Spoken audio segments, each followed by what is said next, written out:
एक ऐसा बिल जिसे बनाया तो यूएस में गया है, पर जिसके चर्चे पूरे दुनिया में हो रहे हैं, खास करके इंडिया में। इस बिल को लेकर कंसर्न इंडिया में दिन पर दिन बढ़ता ही जा रहा है, क्योंकि जैसे ही इस बिल को पास करके इस बिल पर काम किया जाएगा या फिर इसमें लिखे गए रूल्स और रेगुलेशन को फॉलो किया जाएगा, तब इंडिया को भी अपनी पॉलिसीज चेंज करनी पड़ सकती है। और हो सकता है इस पर आरबीआई कुछ कड़े स्टेप्स लेते हुए दिखाई दे। वो कैसे? देखो, इस बिल में बहुत सारी बातें की गई है जो कि इंडियन इकोनॉमी को डायरेक्टली इम्पैक्ट करती है।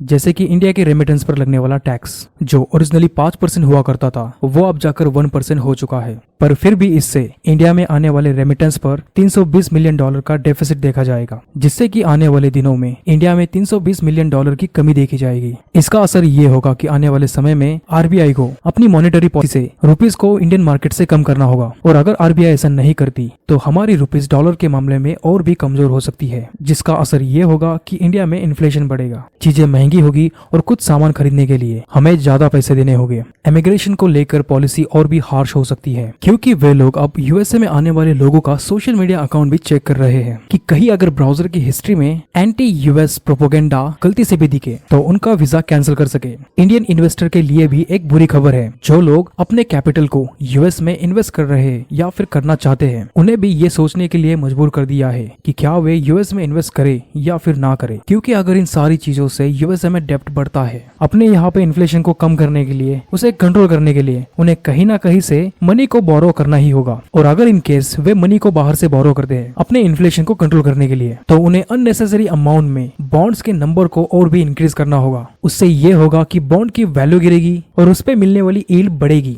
और जिससे अमेरिका पहले भी गुजर चुका है 2008 के इकोनॉमिक क्राइसिस से। उससे ना तो सिर्फ यूएस बल्कि बाकी सारी दुनिया को झटका लगा था।